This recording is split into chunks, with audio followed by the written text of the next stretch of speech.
what, 3 or 4 times? Yeah. Now, or yeah, we've kind of been doing it every other year for about the last, 6, 7 years. So yeah, it's probably our 3rd or 4th time. I think Karen's seen you guys every time. Every time. Nice. Here. Yep. Nice. Yeah, we like it here. It's a good festival. You guys were signed really young age, right? I mean, right out of high school. Yeah. I mean, were you guys able to jump right into that, or was it definitely some growing pains, or? In the beginning, these guys, Miles and Kyle, I wasn't really a part of the band at that point. Yeah. Miles and Kyle met Brad Knoll in like 93 or 94. Yeah.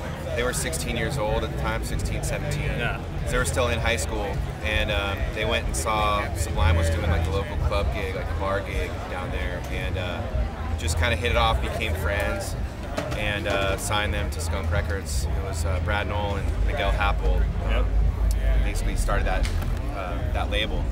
And so Brad liked the band. He's like, man, you guys are good. He's like, I'm sure, at one point maybe we can make a record. And so the next year they ended up making that first record, the self-titled record. And yeah, I think it was a bit of an adjustment from what I've heard. Obviously I wasn't there, but to be that young and thrown into that scene, it just seems like it would absolutely. be. Yeah, they were going off. To be PC about it all. I think it was a pretty wild time. Guys figuring out their limits and whatnot. Partying wise. Getting in the scene at an early age, being around the bar scene at 16, 17 is pretty intense. Yeah. So especially performing in that environment. Yeah, no kidding. Yeah, I can even imagine. So I mean, it's weird, wild. I lived out in California for 6 years. I went to school at UCSB. You guys, nice. I know you guys, surf. You guys like to surf, like really. I mean, what's some of your favorite spots in California? I mean, well, Rincon. If you're Rincon. Santa Barbara, I was gonna say that's my Campus longboard little spot there. Campus Point's good. But yeah, I mean, we live in San Diego. I actually grew up in San Francisco area, so grew up surfing up there, Ocean Beach, San Francisco, and Fort Cronkite, and Marin, Bolinas Beach. But yeah, now we're in San Diego. I mean, just pretty much all over the state. I mean, San Diego's a great city for it, and I mean, obviously, you guys do that a lot in your off time, I try to surf every single day if the waves are good when we're home, but if it's, sometimes when it rains, you got to give it a day or two to get clean and whatnot. So yeah, I hear you. Yeah, man. Okay, we had some fun questions. I just, I know you guys have been asked every music question in the book. So we've got some funny. I'll answer whatever. Some random stuff. What are the worst kind of junkies? What are the worst kind of junkies? Any kind of junkie. It could be a energy drink junkie. Well, I guess a dead junkie would be the worst. Yeah, that's true. I don't know, man. I guess any junk that rules your life. Dogs or cats? Which one do you like? Dogs all the way. I got 2 dogs. Yeah, what kind of dogs do you have? They're both little guys, man. One's a terrier and the other one's like a dachshund mix, and they're totally hilarious. So yeah, dogs all the way. What are their names? Mr. Scruffles, and the other one's Big Boy. So, pretty funny. What's your favorite brand of beer?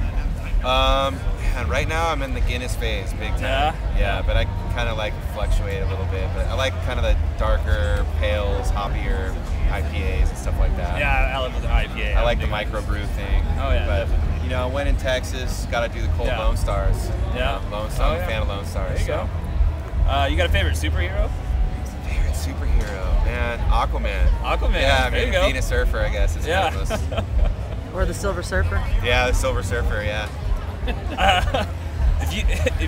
Although I don't know what that guy even really do. What did he really? I don't know. All right, aliens, do they exist? Absolutely, yeah. Given the recent, like China just had a big UFO signing. I think they shut down the airport for really? Over an hour in China. Yeah, it's just in the news like yesterday. Wow. Yeah, absolutely there are. I think we just have I think they're just cleverly hidden. Yeah. We have yet to find them or something. Besides bad interview question, what pisses you off more than anything else in the world? Besides a bad interview question, shitty drivers. Yeah. I mean, we have a lot of freeway time in San Diego, and we go up to LA a lot because that's where our management is and stuff. So yeah, just drivers that aren't paying attention, just driving crazy. Yeah. So I don't know. I don't think I'm a road rager, but my girlfriend thinks I'm pretty nuts, road rager. You're probably like me. I'm an introverted road rager. Like I do all my cussing and stuff like inside. I don't honk horns. I don't make gestures that are like extroverted. Like I just get really upset just looking in the car. Yeah, I think that's my style too. I'm just like this motherfucker, but I don't I'm not trying to cause an accident. Or I don't want to ruin someone's day. Exactly. Have you ever experienced any out of the ordinary interaction with a fan? Like any kind of weird story, like with a fan kind of like, so stupid you got, you know, or like just some stalker you got out of the norm. We haven't really had anything too nuts, but yeah sometimes people, like, it's awkward when someone knows like your whole kind of deal or thinks they do, and don't really know who you are as a person, and that does make you totally uncomfortable. Like we have people just roll up, and you know, a lot of times we're in a different city every day. We're typically drinking, smoking, whatever, partying, having fun, and so it's like a lot of nights just kind of blur out. You might meet someone and you're having fun, yeah, cool, and then like a year later you're back in that city and they're like, dude, remember me? They're like, dude, Josh, I remember you were born in 1978 and here in Texas, and you told me your life story, and I'm just like, okay, like I'm just kind of, you know, it's kind of hard to explain to people like, I meant well, but I'm here to play a show, and tomorrow I'm going to be in another city. I meet 1,000 of you every day. Yeah, so I mean, it's cool. I get stoked when people express their excitement, but sometimes it's a little like too much, like too close to home or something, or if someone's like emailing my girlfriend, or and I'm just like, that would freak me out. Yeah, not cool with that. What do you do to prepare for a show? You got any rituals or anything? Typically, just have a cold beer, and usually a few minutes before we play, I just like to be by myself for a few minutes and just kind of just focus a little and think positively and just breathe. Because I get nervous every night. Especially for like bigger, like this is huge for us. We have a good time slot, and there's going to be a lot of people there, so we want to perform our best. Yeah, I'm really excited about your guys' show later. Thanks. Yeah, so just typically just have a kind of beer, cool off a little, and just kind of think, good vibes, and that's pretty much it. Let's see, I think that's about it. I had one more question. Okay, you guys ever been kicked out of a club that you were playing at? Or have you ever been kicked out of a bar, period, like in some other point in your lifetime? Not in my era with the band, but I know for a fact they got into a heavy bar brawl one time. Yeah, that stuff happens, man. Yeah, just kind of overzealous security got weird, and one of the band guys kind of flared up, and then it turned into a full-on brawl. And that was like right before I joined the band, so every time we go back in that city, they're like, guys, like, yeah, there's that fucking place we played that one time. And one of the guys, like, smashed his hand, and another guy, a security guard, almost bit one of the other guy's fingers off. Like, he literally, like, was his top of his pinky was like dangling because this guy was like biting him.